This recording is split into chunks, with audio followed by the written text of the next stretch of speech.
Hi, we want to have a seat. Just a couple of questions. So, what do you want to be when you grow up? That is something that I haven't entirely thought about. I want to be a hair stylist, Probably a head chef at a restaurant. a cosmetologist, A doctor. I like to be a making accountant. I want to be an entrepreneur. I want to be a veterinarian. a artist. I would want to be an immigration lawyer. I want to be a PE teacher like Mr. Haywood. I want to be a surgeon. I wanted to be a robotics person that builds robots so I can help people. I would definitely want to be a social worker because I want to make sure kids have a safe home. I want to be a police officer to help the community. I have sort of thought about going into either mechanical engineering or electrical engineering, somewhere in that career field. What I want to be when I grow up is an astronaut because I am really interested in space, black holes, and stars and stuff like that. You think people should know what they want to be when they grow up? Yes, sir, 100%. What? You gotta know what you're gonna be, because if you don't have a plan, you're not gonna be able to do nothing. Well, I think it's important to start thinking because when you grow up and you don't know what you want to be, you're going to be stuck.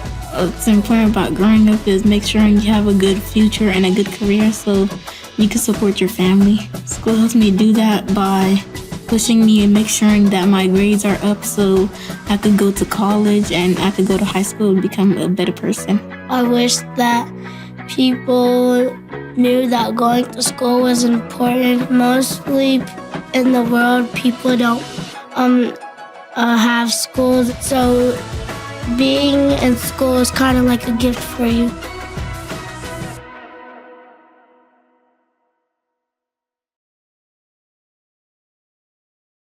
Please help me welcome Dr. Ray Perryman. Thank you so much.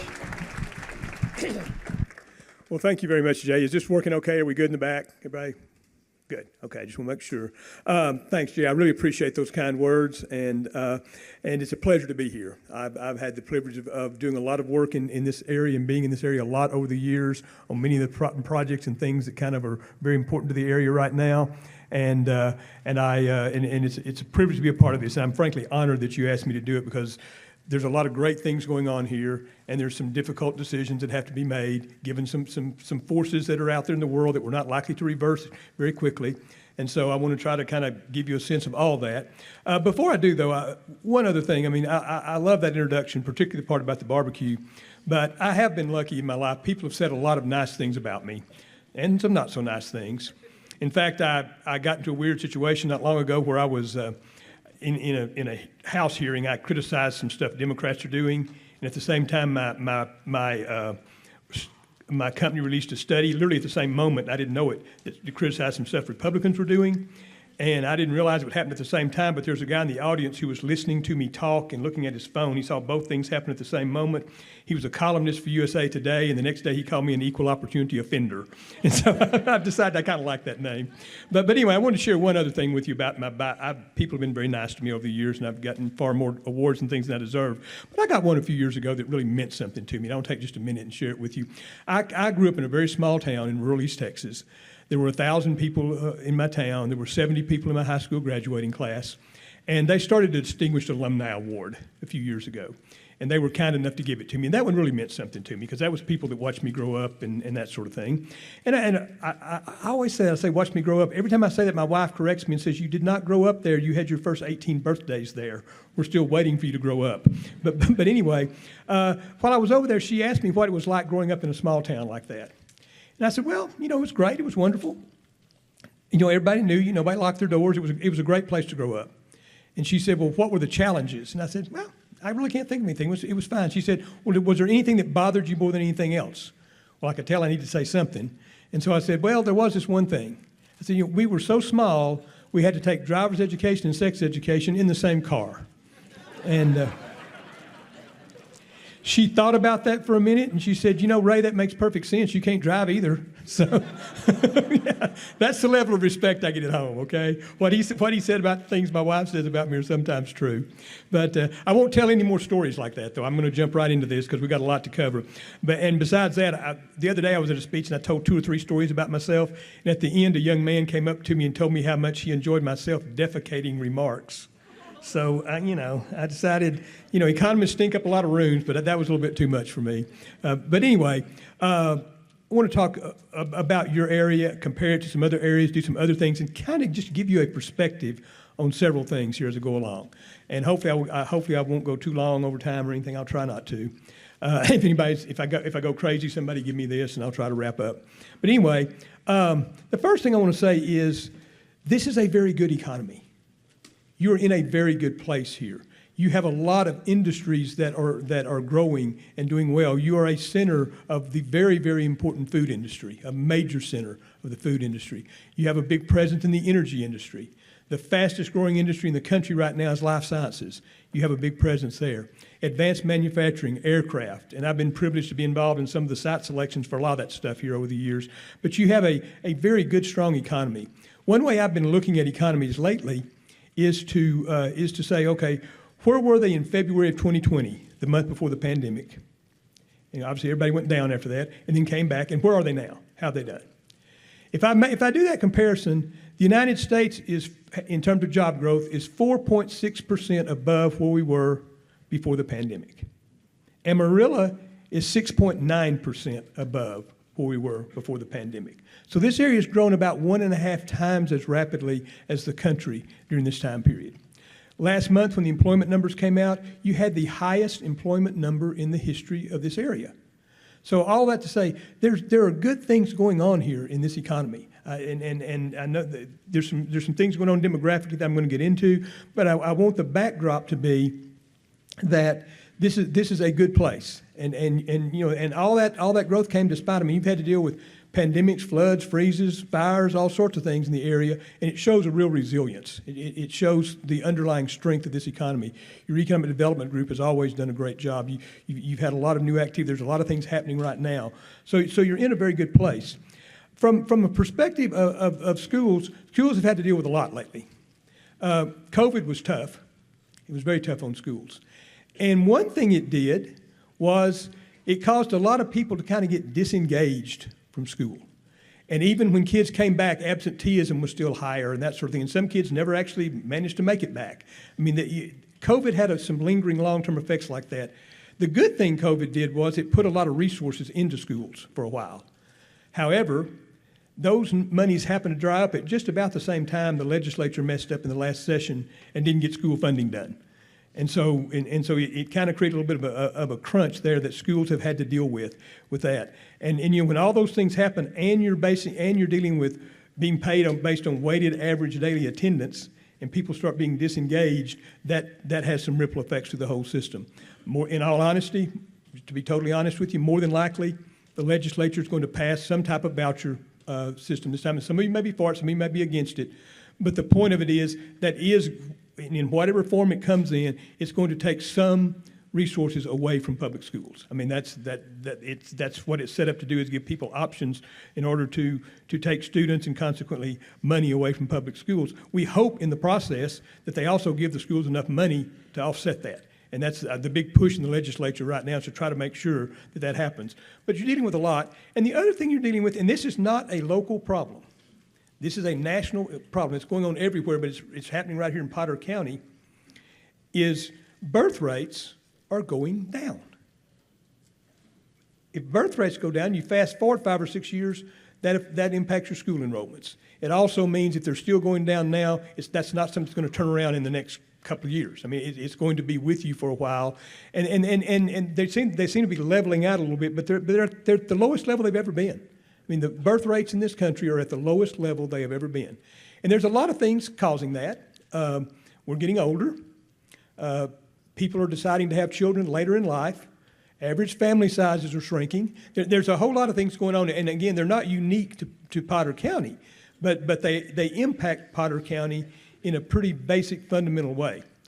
Now, I say all of that, as a preamble to what I want to talk about in terms of kind of where I see you now and where I see some things likely going.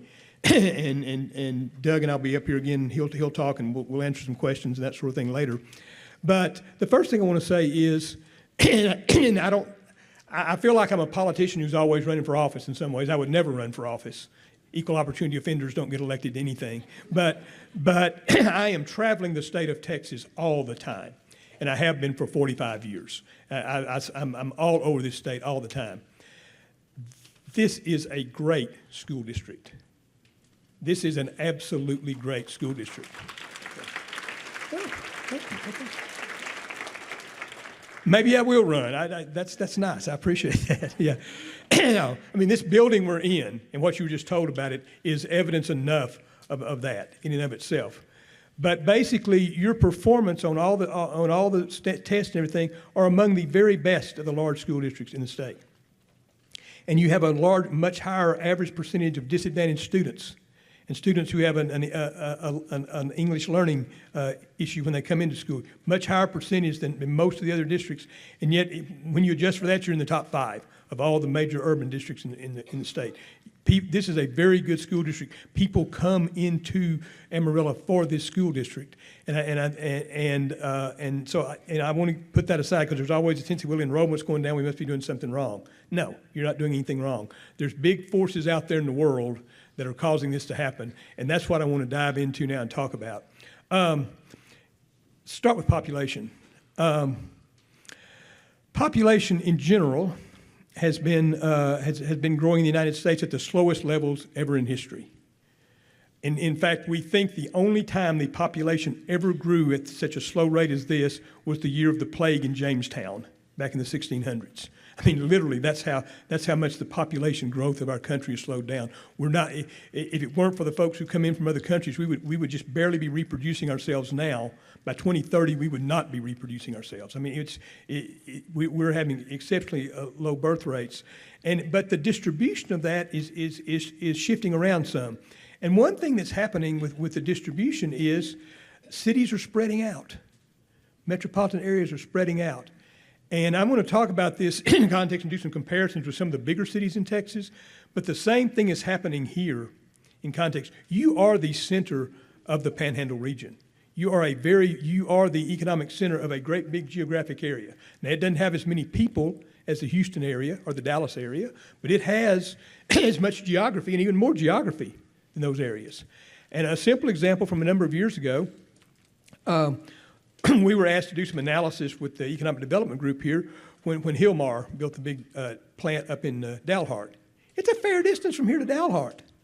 Over half the economic activity that spun off of that would be in Amarillo because this is the center of where everything happens. You know, I mean, this is the geographic center of this area. But again, things have been spreading out. In particular, people have been spreading out into larger and larger geographic areas, and we're seeing that everywhere.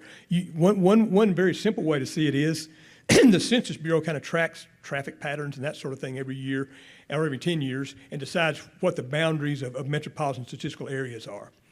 From the days when the railroad came in here and we were handling cattle in the railroad in the 1800s up until now, you know, when they started defining these things, it was pretty much Potter and Randall counties until recently. And recently, we've added Armstrong, Carson, and Oldham, okay? Now, what that says is it says the part of the area that goes back and forth enough every day to be considered part of one big area is expanding. It's getting bigger. And with that, there come shifts in how the population works. If I go back to 2000 and say 20 years ago, let's go back to 2003 or 4, something like that. The population of Potter County was 10,000 bigger than the population of Randall County. And we're just talking 20 years ago. We're not talking ancient history here. You had 10,000 more people in Potter County than you had in Randall County, okay? Starting in 2012, the population was just about the same. Randall had a little bit more, but they were just about the same. But that was the peak year for Potter County, and it's been falling ever since. And today, Randall County has 30,000 more people than Potter County. 20 years ago, Potter County had 10,000 more people than Randall County. And that is a big shift in population. And it came about because we started expanding out into suburbs and that sort of thing. There were a number of things that led to that. And, it started in larger areas kind of in the 50s. It started coming into its own a little bit later in other areas. But it actually began with air conditioning in cars. As soon as they got air conditioning in cars, people started expanding further out from the central city. That was kind of the impetus for that whole thing. If you look at the last 10 years, the state of Texas has led the country in population growth by a wide margin. It grew at 15%. Okay, fastest growth of any state by far, 3 times the national average right now. 15%. Randall County grew 17%. Okay, so Randall County grew faster than the state when the state was the fastest growing state in the country. Okay, the Panhandle region only grew 2%. And part of the reason, one of the factors in that was people were moving out of Potter County, primarily into Randall, but also into some of the surrounding counties that are now part of the MSA. And Randall County's population fell almost 6%. So that's where you get that big shift is when one grows 17% and one goes down 6%. Okay, and then when you combine that with lower birth rates, that means you're going to have fewer people. Okay, it just does, and fewer students in your schools. It's just a fact of life. That's what's happening. And when I was first asked to do this, and I got the notes and people told me what they want me to talk about, they said, kind of tell us what's going on with some other kind of rural areas around. And I started looking at data and that sort of thing. And what I need to do is tell you what's happening in other urban areas. Because you need to think about yourselves as the central part of a big geographic area that is sprawling out and expanding. Because that's realistically what you are right now. And there's a statistic, in my business, I look at a lot of stuff, and there's some stuff everybody looks at like tomorrow morning they'll put the employment numbers out and everybody go crazy about that. There's different numbers people look at all the time.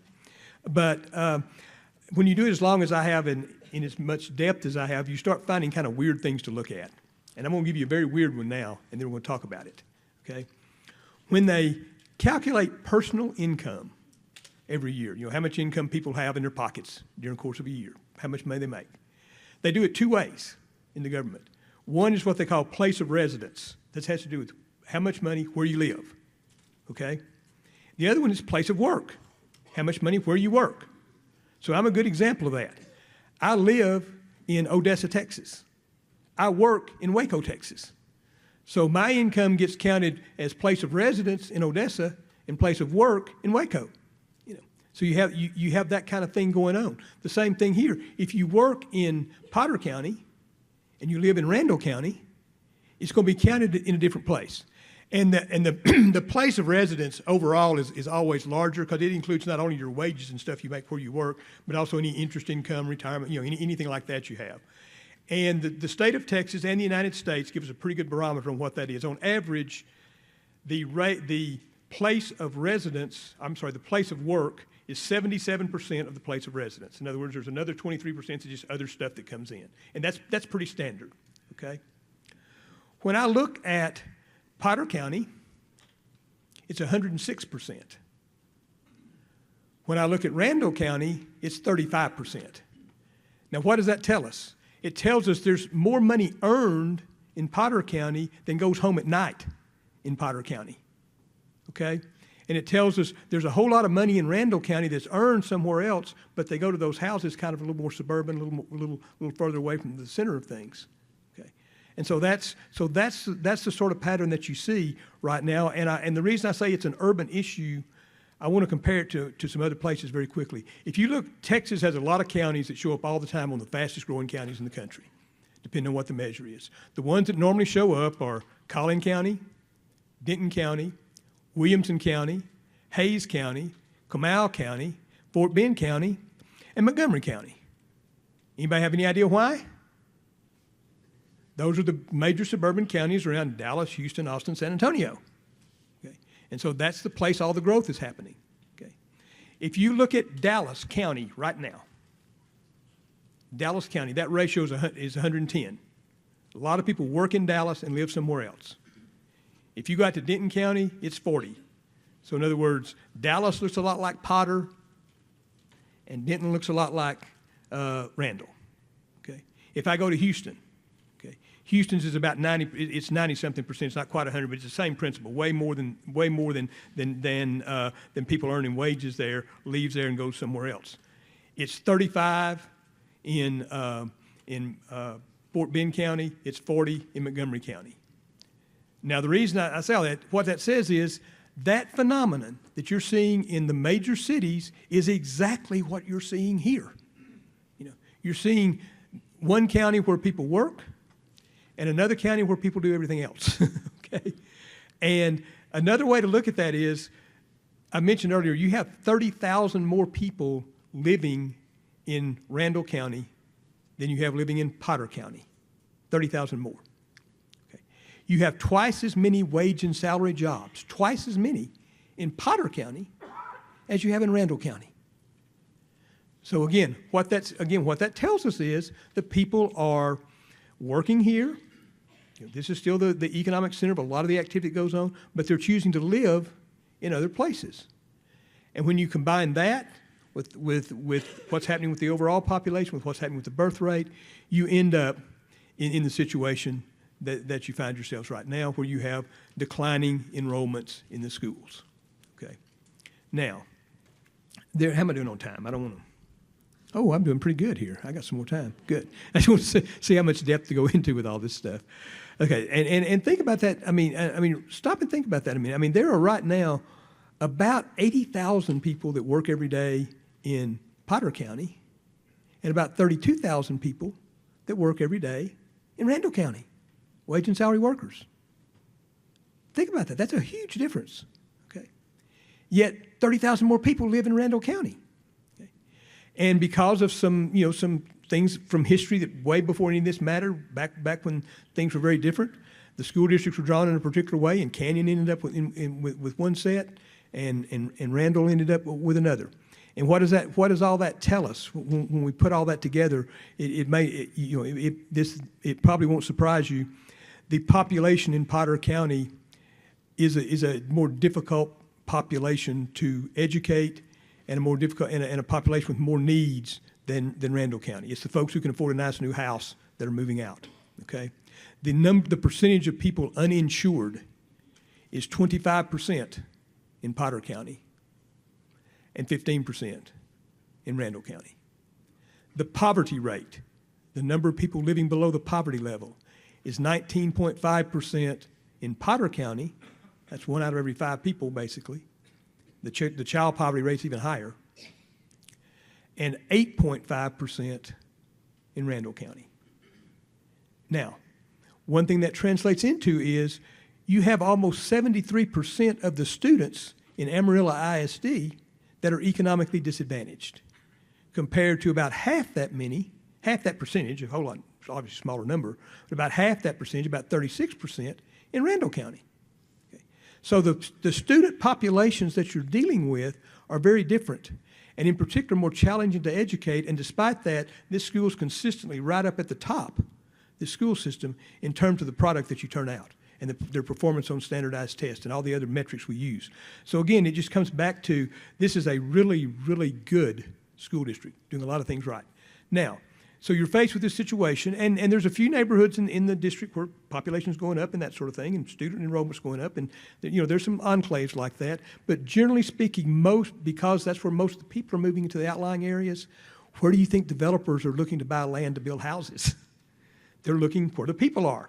And so you kind of have a symbiotic thing going on here.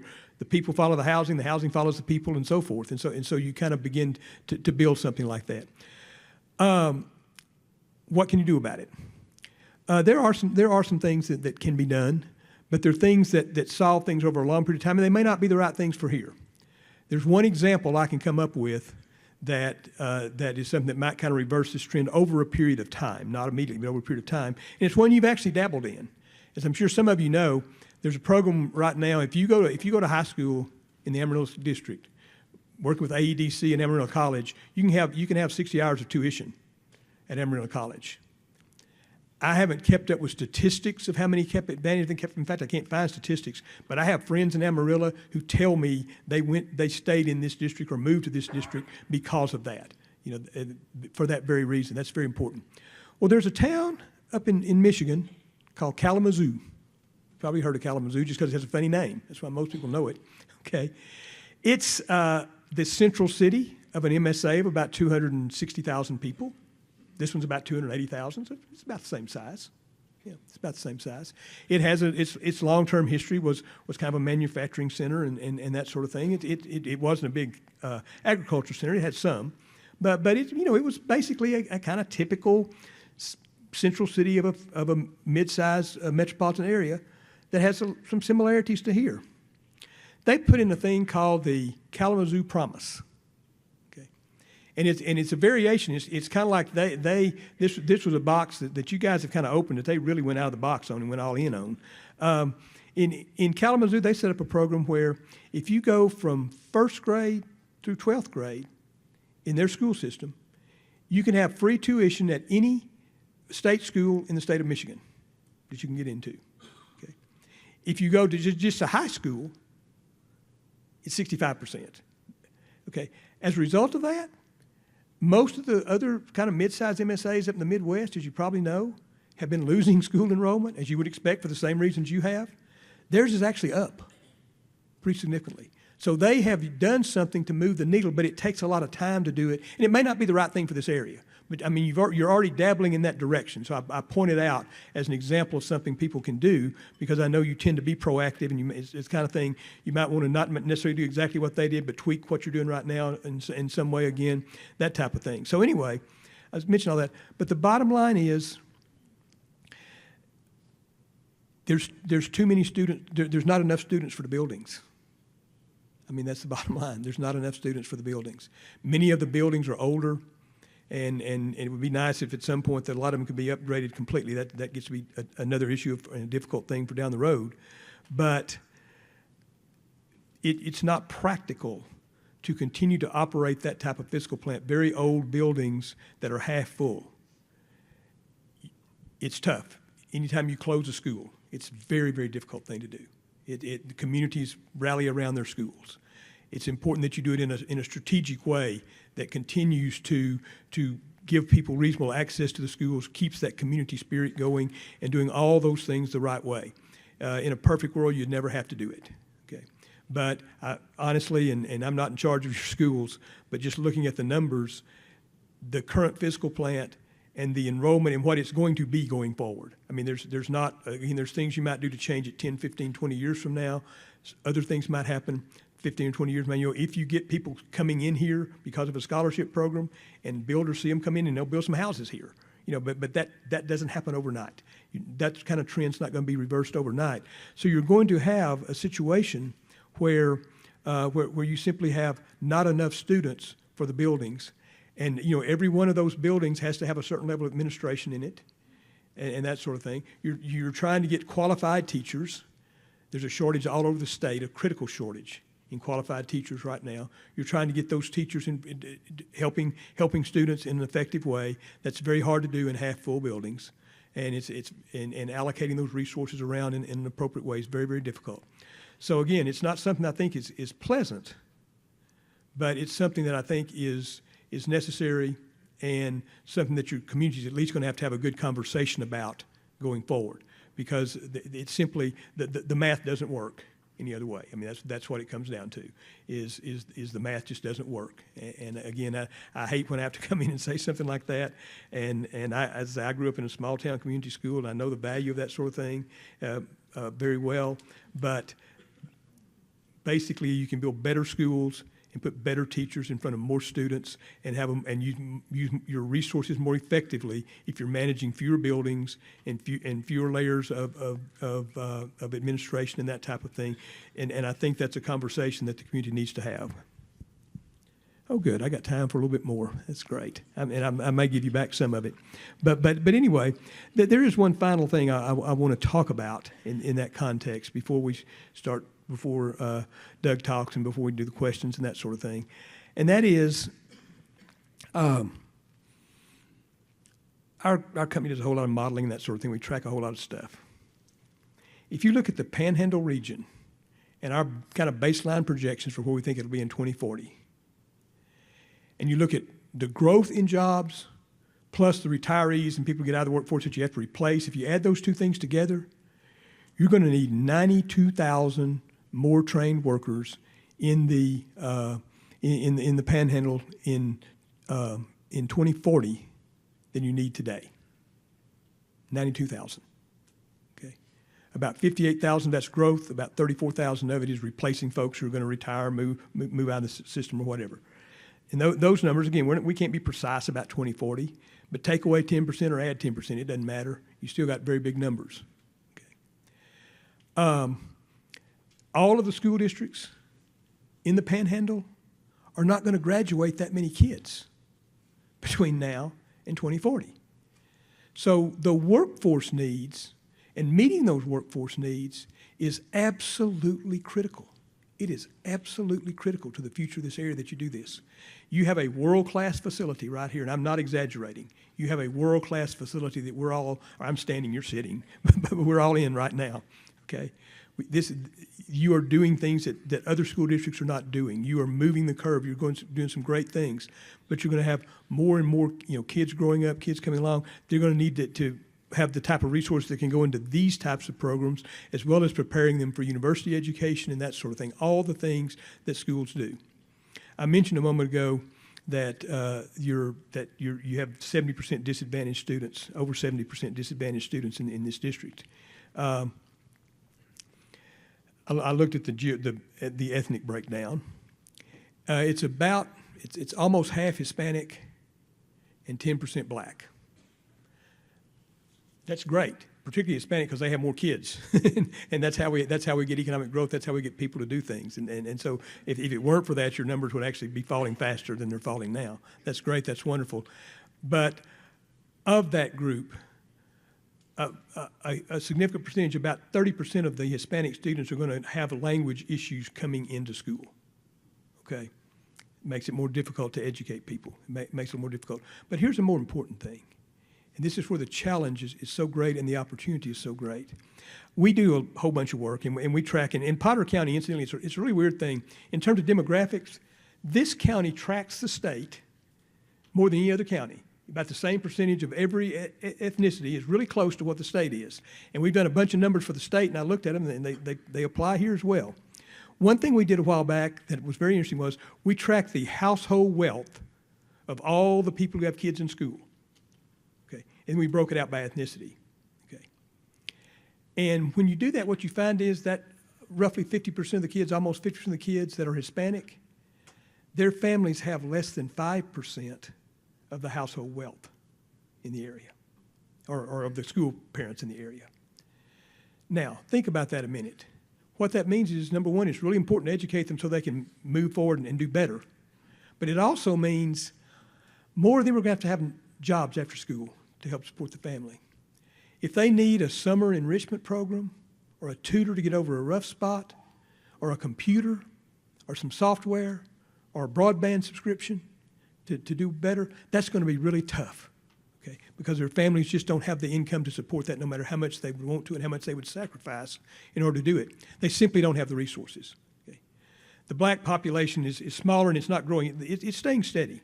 If you look at the demographics of our state, basically, the Asian, Middle Eastern, that group is growing very rapidly, but it's very small, okay? The Black population is basically steady. The Anglo population is dropping, and the Hispanic population is growing, and that is the demographics of our state.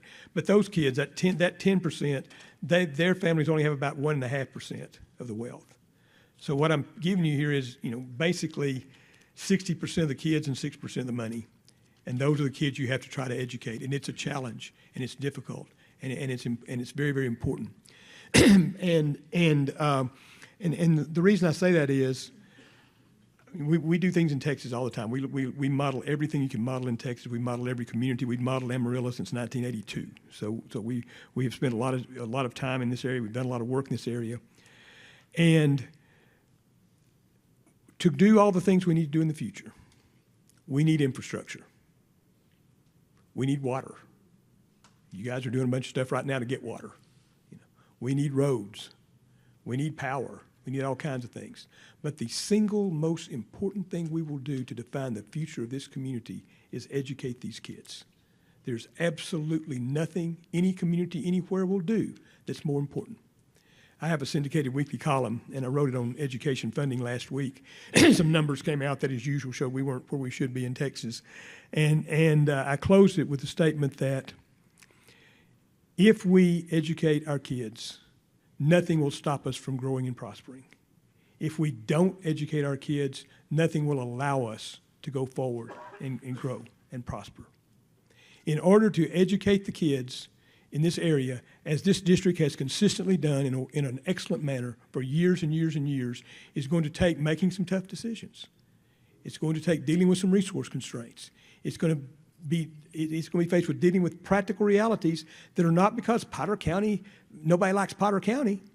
It's because all over the country, whether you're in Dallas or Houston or Chicago, it doesn't matter, all over the country, people are leaving the traditional core of the city and spreading out into other areas.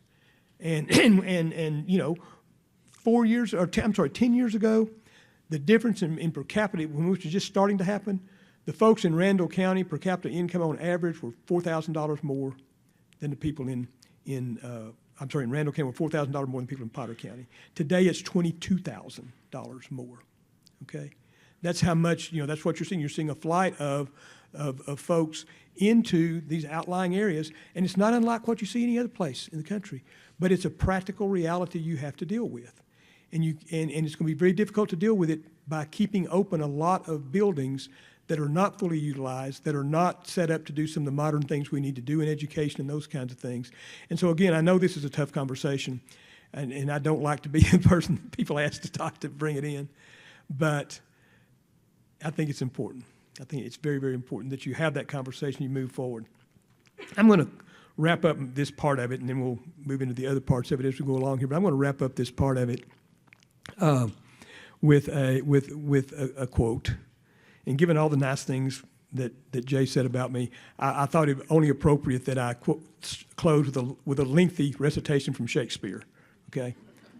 Why are you laughing? The joke's at the beginning. This is serious. No, no, I can't. I grew up in East Texas. My office is in Waco. It's often said that Waco's not like yogurt because yogurt has live culture. But I shouldn't have said that. But since I did, it reminded me of another story. This is not the story I was going to tell. This is a bonus story, okay? One time, a number of years ago, I was speaking to the Texas Municipal League Conference, which is mayors, city managers, those kind of folks, okay?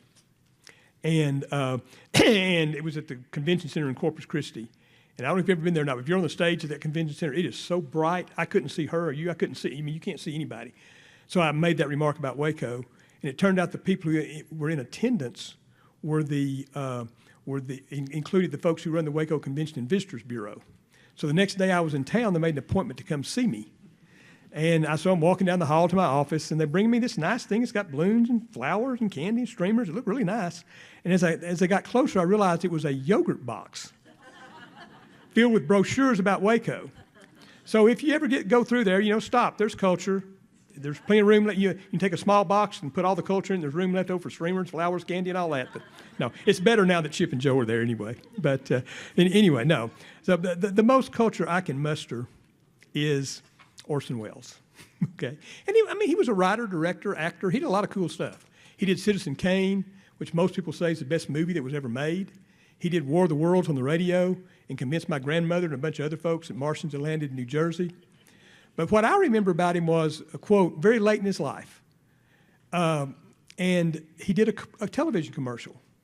And it may be the best television commercial of all time. It was only 10 seconds. But people still remember it. The man died in the 80s.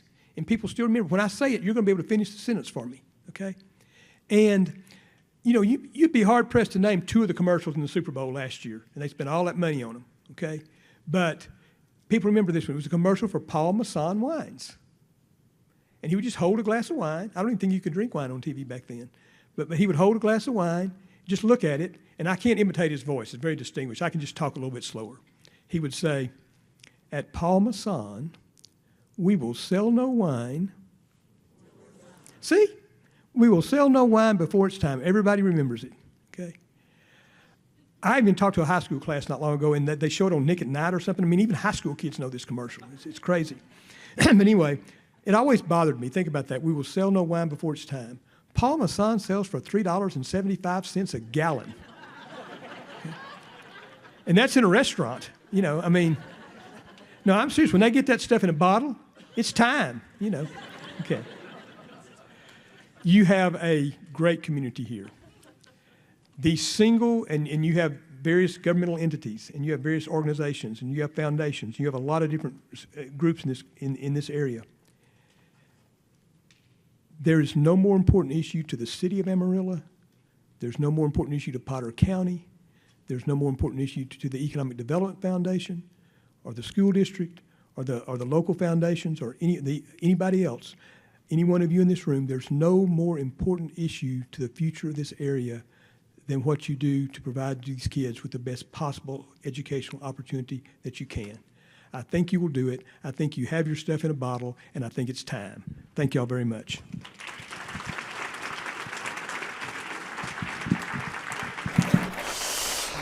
Thanks, Ray. You know, you just heard from the genius. I can assure you, you won't find anybody that has ever referred to me as the genius. But this afternoon, I do feel a bit like a Baptist preacher on Sunday morning. Dr. Perryman has gotten us all fired up with music and praise, meaning data and statistics in his world. And now I've just got 15 minutes to go through 3 points before the choir starts checking their watches. So buckle up, boys and girls, here we go. Over the next few minutes, I'll paint a picture of Amarillo's ISD's journey over the last century, reflecting on where we've come from, examining our current landscape, and offering a glimpse of what the future holds for our district. People often ask me about the boundaries, and you'll see on the screen some boundaries if you want to look that away. People ask about the boundaries. This goes back to the early 1900s when AISD borders were set to reflect a small, rugged town. Imagine Amarillo in 1905. A few paved streets, dirt roads, horse-drawn carriages that were just starting to share the roadways with automobiles. Back then, boundaries stretched north to St. Francis, east to Whitaker, west to Western, and south to 58th Street. This initial layout laid the groundwork for AISD to grow as a city. In 1909, the state legislature, they were in our business back then too, redefined district boundaries to extend AISD north to St. Francis, east to Whitaker, west to Coulter, and then stopping at the Potter County line, which created a quasi-county school district. This expansion explains why Canyon ISD has schools within the city limits of Amarillo, and why land south of the county line wasn't quickly annexed or easily annexed into AISD. So you fast forward to a decade to 1918. A group of citizens asked for the area south of the county line to what would become 58th Street to be reincorporated into the district, creating district boundaries that included areas to the north to St. Francis, east to Whitaker, west to Coulter, and south to 58th Street. For over a century, Amarillo has embraced a neighborhood school model that tightly integrates neighborhoods with schools. Time and time again, developers would plan communities, setting aside 5 to 10 acres for future schools. As these neighborhoods matured, AISD stepped in to build schools that became cornerstones where education and local life blended seamlessly. This collaboration among developers, the district, and the city led to the creation of over 30 new elementary schools from the 1920s to the mid-1970s, each serving growing families and fostering community pride. These neighborhood schools have been vital to Amarillo's strength, helping it thrive and find success when others may have struggled. Then in the mid-1970s and the early 1980s, AISD boundaries shifted for the first time in almost 50 years with the annexation of Windsor and Sleepy Hollow neighborhoods, introducing the community for the first time to the community school concept versus a neighborhood concept. Instead of one school per neighborhood, Sleepy Hollow served multiple areas including Puckett West and later the colonies, while Windsor supported the Windsor, City Park, and Glendale neighborhoods. This model fostered a shared community across neighborhoods for the first time. In summary, Our history offers two significant takeaways. First, AISD's boundaries were shaped by natural growth patterns and county lines, establishing AISD within Potter County and conversely Canyon ISD within Randall County. This division reflected the demographics and the development trends of the time. Second, our tradition of building neighborhood schools has been key to AISD's successes, fostering a close-knit neighborhoods and supporting growth. However, as our growth slows, we must adapt our approach to maintain resources and responsibly meet our district's evolving needs. These lessons from our past will guide us as we look toward the future. As we move from our history to the present, it's time to address that elephant in the room.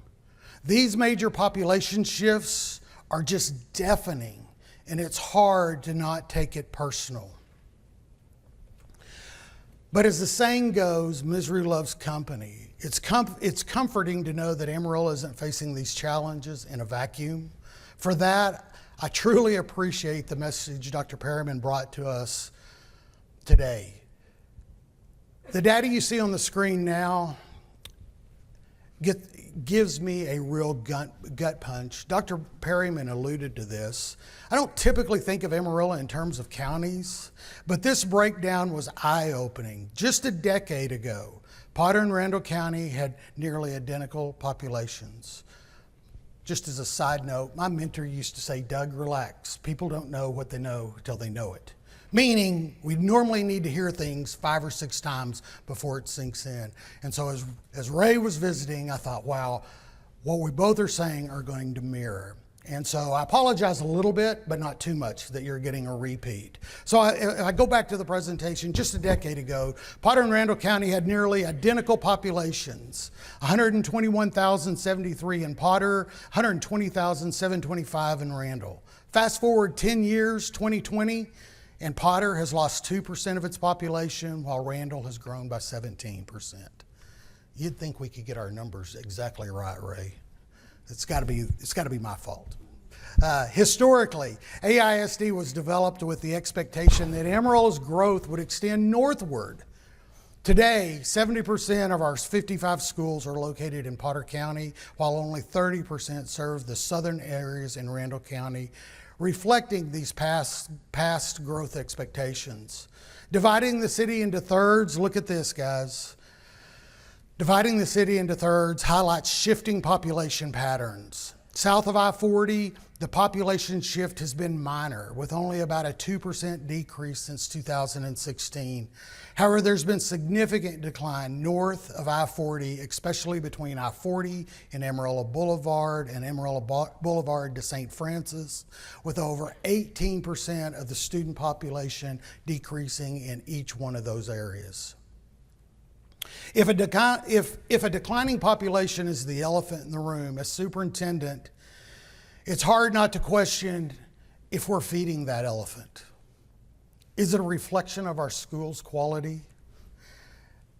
While there's always room for improvement, matter of fact, I got a text just about 2 or 3 minutes ago from a parent where we have room to improve.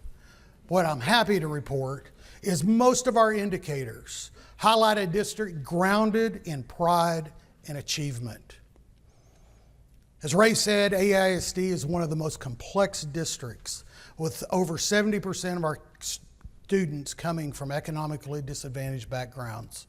60% of our students are at risk of dropping out of a high school. 20% qualify for special ed services. Another 20% are English language learners who represent over 40 languages being spoken in our schools today. These statistics highlight our diversity that makes me smile, the challenges and the commitment to each of our students' path to success. Despite these challenges, our district thrives.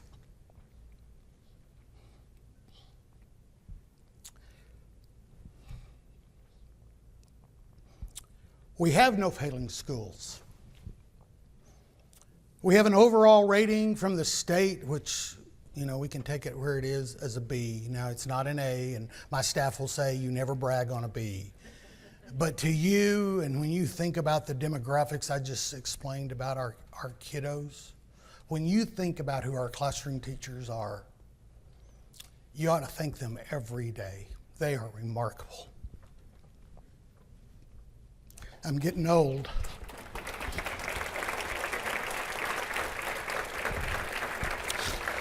Our Career and Technology Center, wow, what do you say? It's among the best in the nation. We just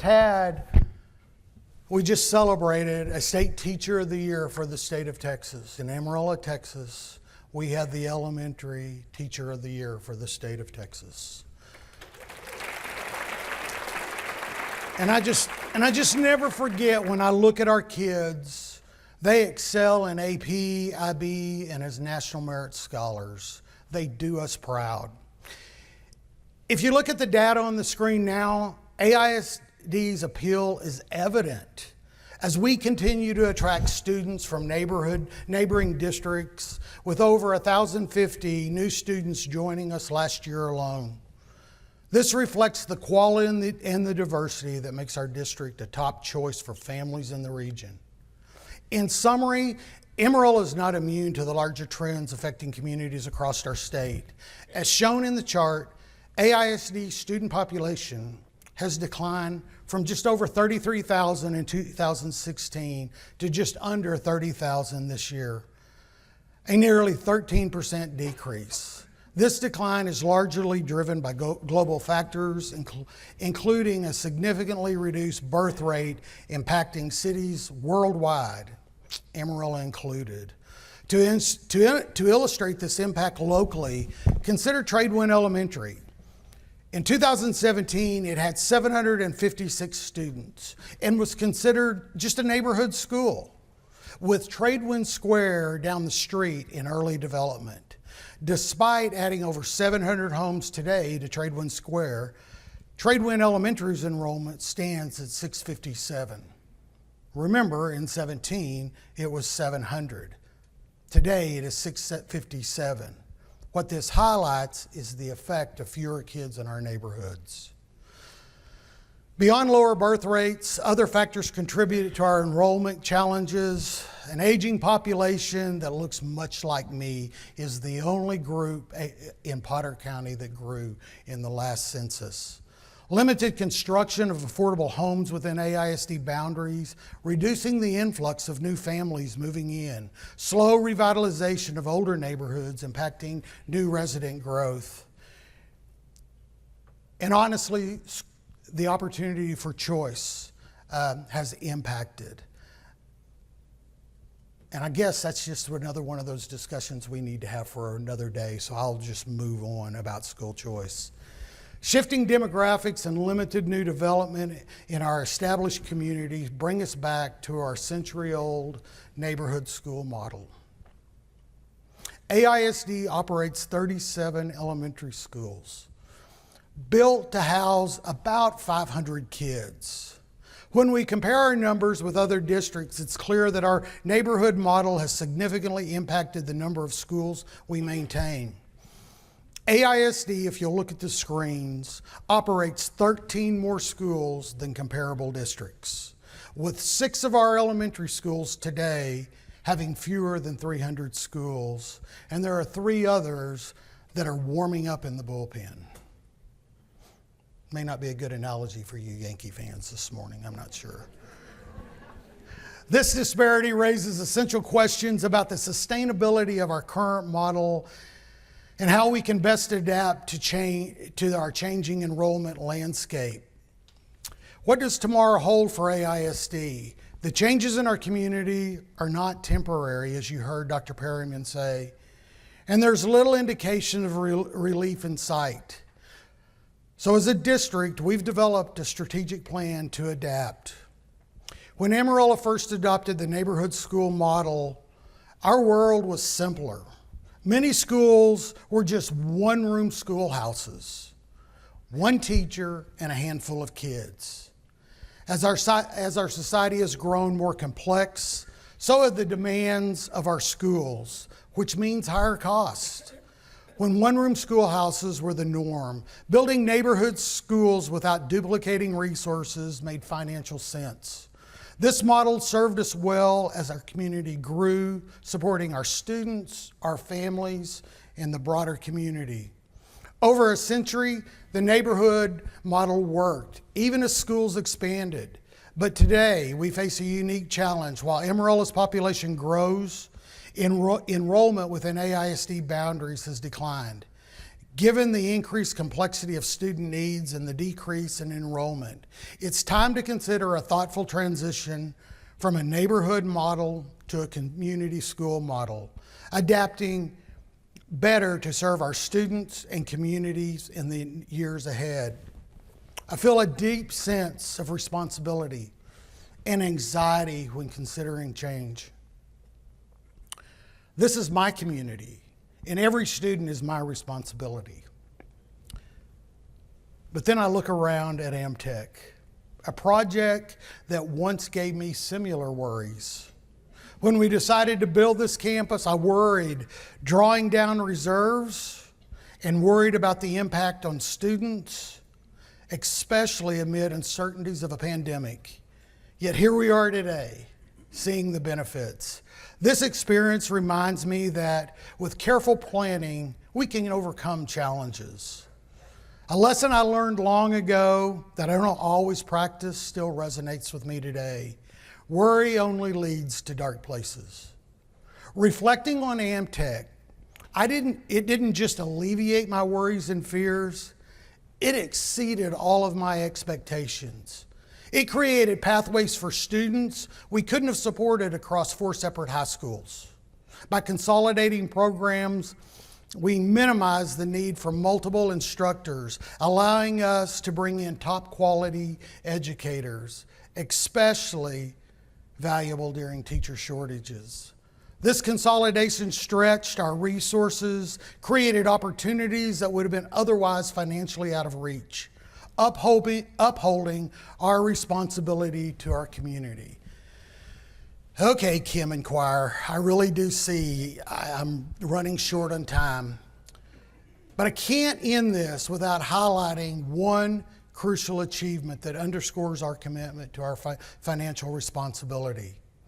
AISD has been one of the few large districts that have maintained a balanced budget for the past 2 years. A remarkable achievement, especially in a community without rapid growth or financial incentives.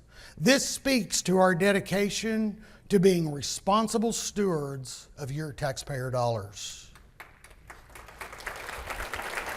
And with that, I'm going to invite Kevin Phillips, our Deputy Superintendent, to come out here and walk through the outline for identifying campuses targeted for consolidation and the implementation timeline. Mr. Phillips, it's all yours.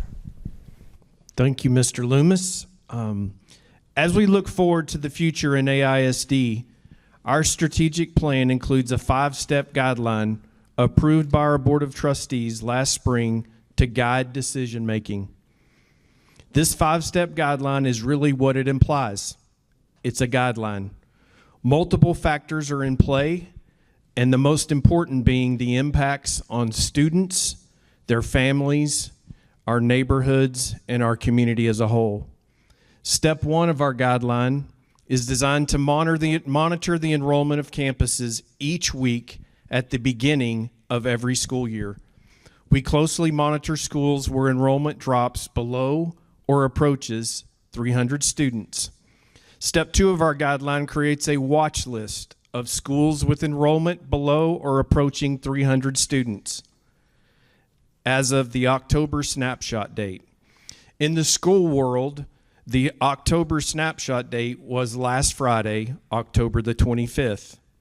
At an upcoming board meeting, we will report to the Board of Trustees which campuses meet the watch list criteria in terms of their enrollment. Step 3 of our guideline further studies the important student factors to consider for possible pairing and consolidation of schools who are on the watch list. These factors are important, and they include the geographical distance between 2 schools, the presence of specialized programs at either school, the academic accountability ratings of those schools, transfer numbers, the number of students living in each attendance zone, and potential transportation costs to the district. If possible, schools would be identified for pairing and consolidation by the end of the fall semester. Step 4 of our guideline provides a more in-depth study for schools who are at or below 250 students. These schools would be formally considered for pairing and consolidation beginning the next school year. In step 5 of our guideline, capacity allowing, and if there are no indications that the enrollment trend will increase for the watch list campus, such as a new housing development or other important relevant information, a consolidation announcement would be made at the end of the spring semester. It is important to remember that any final decisions to close or consolidate a campus requires Board of Trustees approval. As Mr. Loomis described earlier in his presentation, Amarillo ISD has always been known for its spirit of determination and its resilience. From the early 1900s through the 70s and the 80s, and even today, we have worked as a team with students, with parents, with staff, and with our communities to build close-knit schools. Schools full of pride, full of love, and full of care, and full of real success. As we look to the future, the same resilience, the same teamwork, the same spirit of determination will continue to make AISD an excellent place for academic success, learning, extracurricular achievement, and growth for young people in Amarillo, Texas. At this time, I'd like to ask Dr. Perryman and Mr. Loomis to join me back on the stage. Daniel and Kim are going to help us facilitate a few of the questions you've submitted to us via the Slido platform. We do want to be considerate of your time today. We have limited time remaining, but we do want to address a few of your questions, and I think Daniel's going to help facilitate that. Just real quick, you'll see Slido up on the screen. There we go. Slido up on the screen. AISD is the code to get in. We're going to get to as many questions as we can today. And at the end of this, we will get all the questions that come in, even the ones we don't get to. There'll be a Q&A answer sheet that will be emailed out to everyone. So we're going to check this real quick. Do you want to leave this? Yep. So let's check this.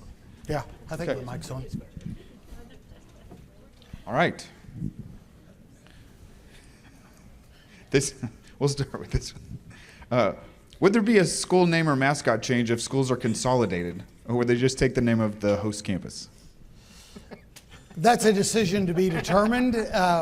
We're at the moment just looking at those schools that have gotten on that watch list that have dropped, and then we'll look at those at 250, and then we'll start having conversations about how do we pair, and then at some point, do we just take on the host name? Do we create a new name? That'll all be part of that process. Thank you for that.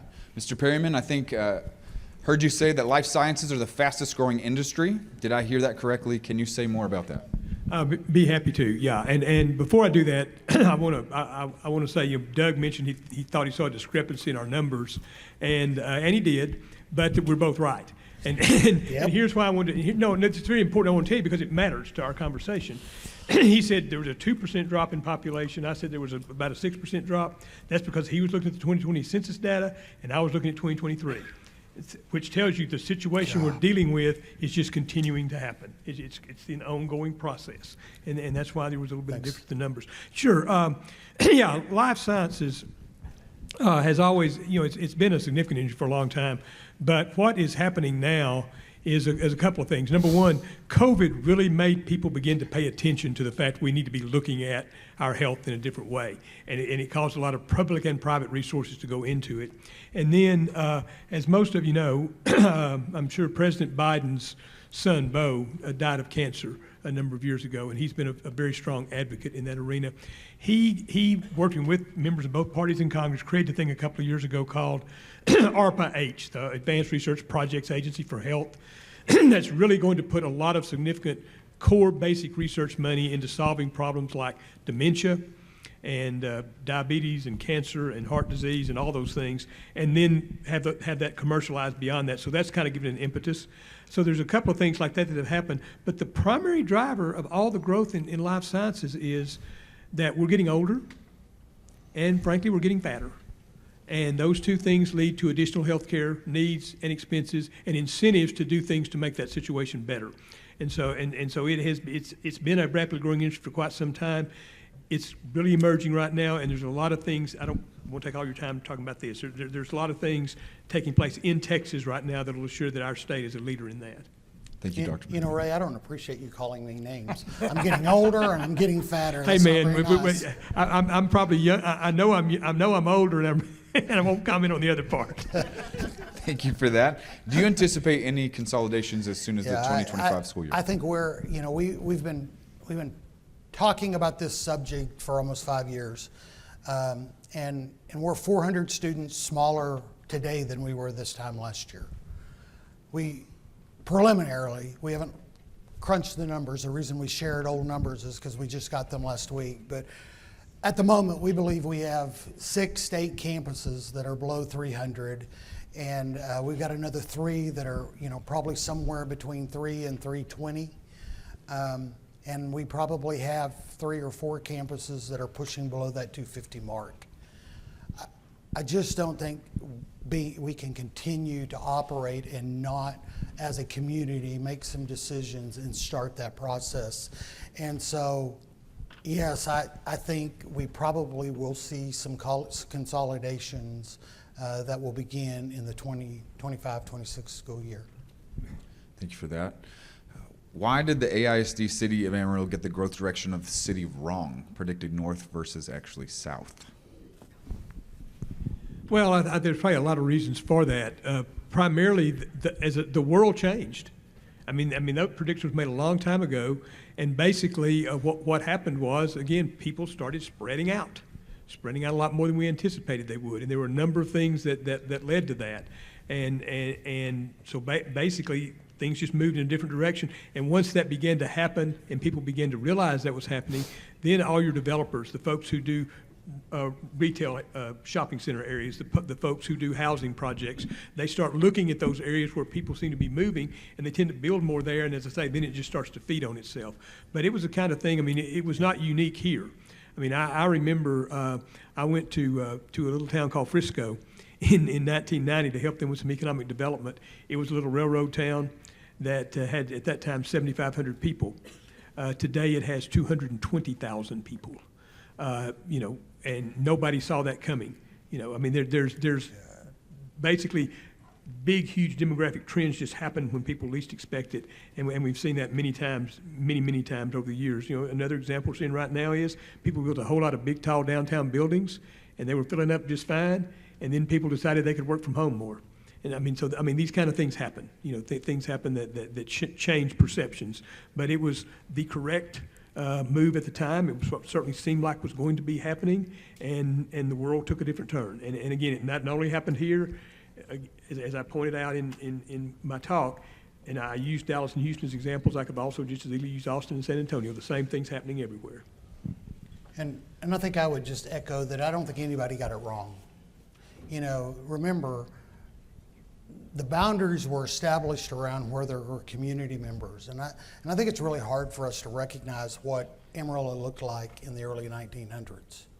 It's hard for us to recognize that we used to have a phone that had a cord on it that was connected, and so the world just changed on us. But at the time of growth, that's where the people lived. And so that's where the schools were developed, and that is, in today's world, for Amarillo, that's the old part of Amarillo.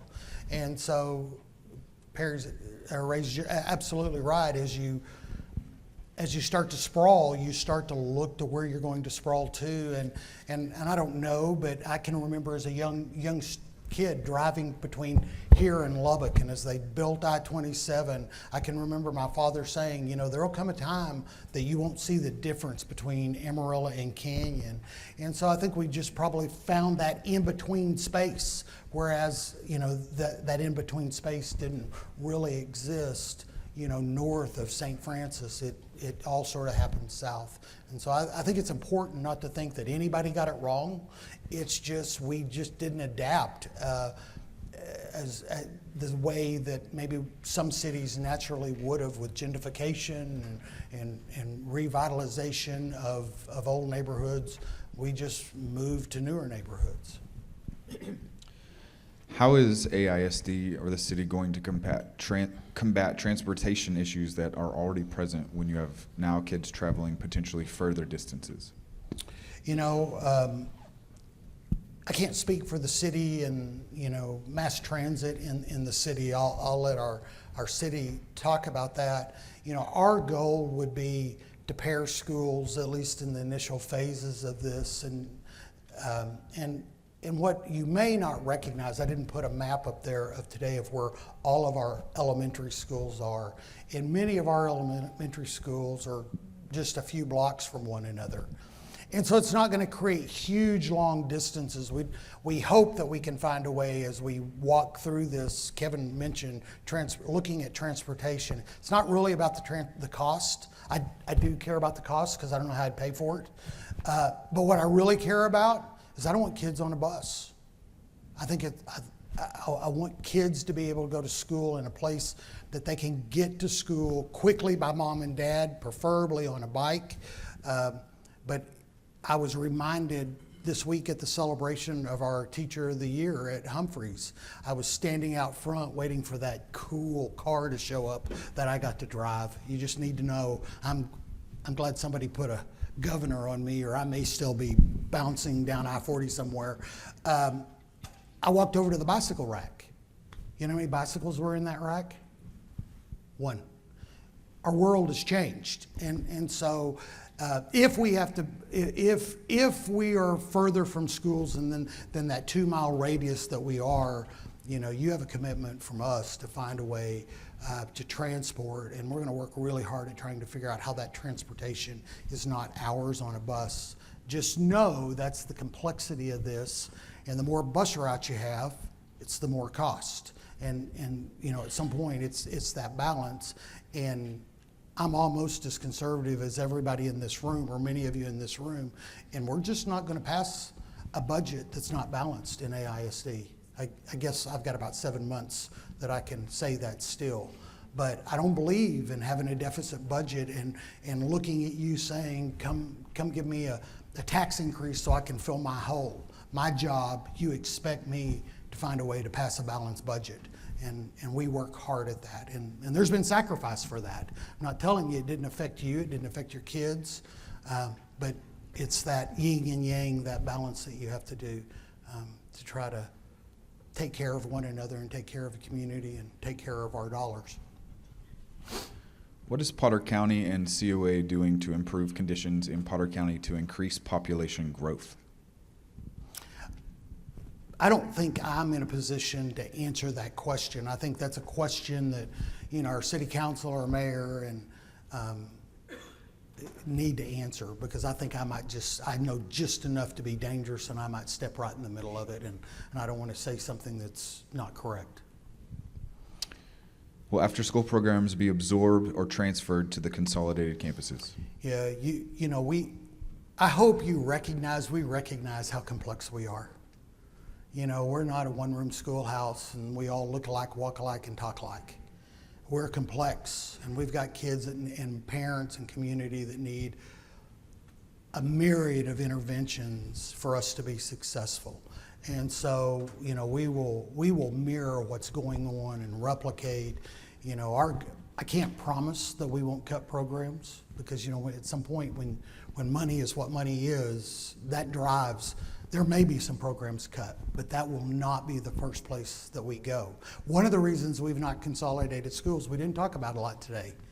I'm really proud of this staff. As our student body has decreased by 12%, our staff numbers has decreased. That's how we've been able to pass balanced budgets. We've been committed to that. And so we're going to look at ways that doesn't harm kids first. And I get bigger classes harms kids, or at least in our minds, including mine, it does. Research doesn't always support that, but it's just that balancing act. The other thing that I would add is, in many regards, and I think we read directly about after-school programs. Remember that in some of these, we really may be able to do a better job when we're not trying to do it all over the place and spread so thin. And so you truly may experience, when we get there, when we work through this, when we work together, we may be better able to provide a better after-school program because we're not trying to replicate that all over the place. And so that's what I would challenge all of us to look forward to. Remember the resilience, the teamwork, the spirit we've always had. We might be able to provide some of these things in a better way that benefit our kids more when we're not trying to replicate them and we're trying to spread staff so thin. With consolidations, will there be new construction on campuses? There are safety concerns with portables being used to house classrooms. We're really not in a place that new construction is on the horizon. New construction really will take a bond for that to happen, generally speaking. There may be a need for a few portables.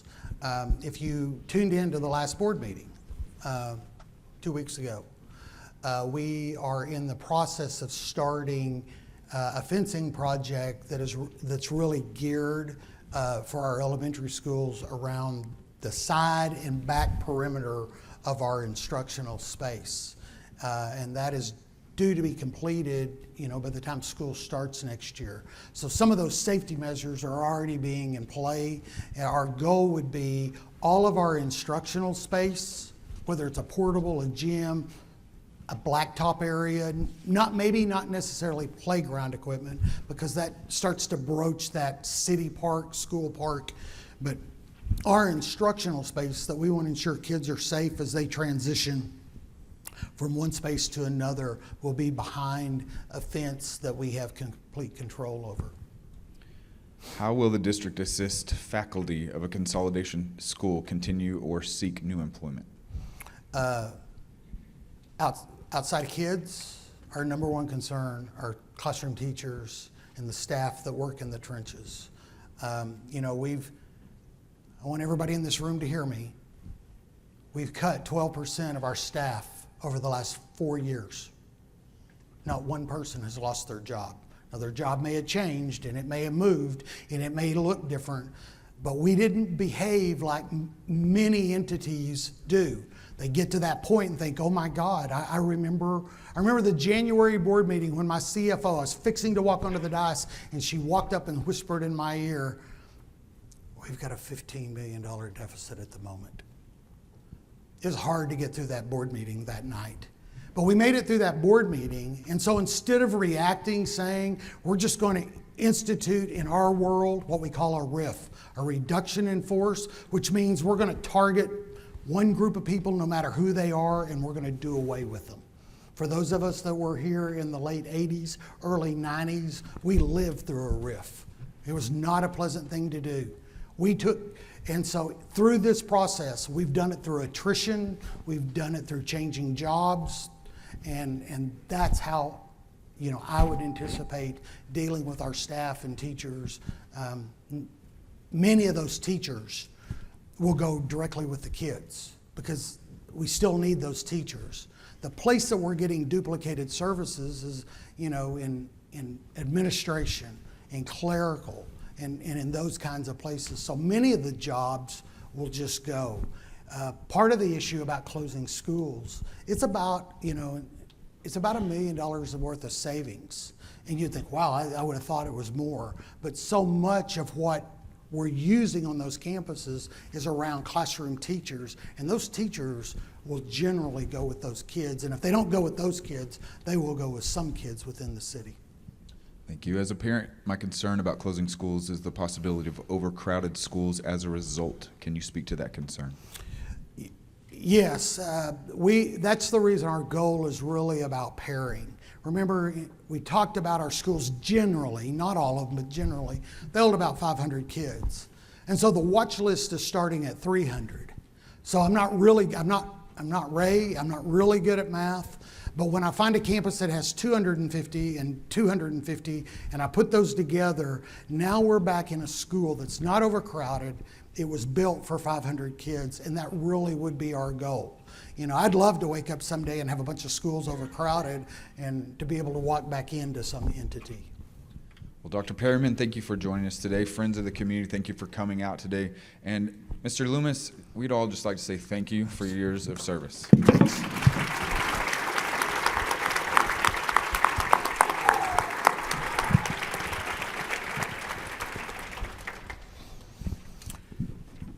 Well, good afternoon, everyone. Thanks for being here. My name's sir. Isaac Romero, and as an Amarillo ISD senior, I just want to thank you for being here. Earlier, I was sitting here with Mr. Loomis, Mr. Phillips, Mr. Barrett, and I'm just like, wow, I'm in just such a room of important people. And Mr. Barrett looks at me and he says, no, Isaac, you're the most important one here. You're a student. We work for you. So I just want to say thank you. And it really makes a difference to know that my community cares about the future of our schools, the future of our students. And I'm grateful that you're here today and that you want to be a part of this conversation. In just a few months, I will graduate and enter the world beyond high school. And no matter where life takes me, this place, these schools, the educators, the partnerships we have, and the friends I've made will always hold a very special place in my heart. I dream of Amarillo ISD schools that are truly future ready. Schools where every student is seen, where every classroom is filled with opportunity, and where everyone is set up to thrive. I want future students to feel proud of where they come from and to know that they have a community that supports them, no matter their circumstances and no matter what challenges lie ahead. I want tomorrow's students to be future ready. Today, we have heard about tough decisions facing our district. Population shifts, empty classrooms, and the reality that schools may have to combine. These are difficult truths, but they're also an opportunity to work together to build future-ready schools that adapt to our changing community and continue to offer the best education to every student. As we create strategic plans moving forward, we need your voices, we need your insights, and we need your support. On each of your tables, you'll find a card and a pencil. Before you leave, I invite you to write down your dream for our schools and our community. Whether it's a vision of full, thriving classrooms or simply a wish that every student has someone in their corner, we want to hear it. Together, these dreams become the foundation of the future-ready vision that we're building here. Thank you for being here today, listening, and being part of a community that believes in collaboration. Have a great afternoon. God bless.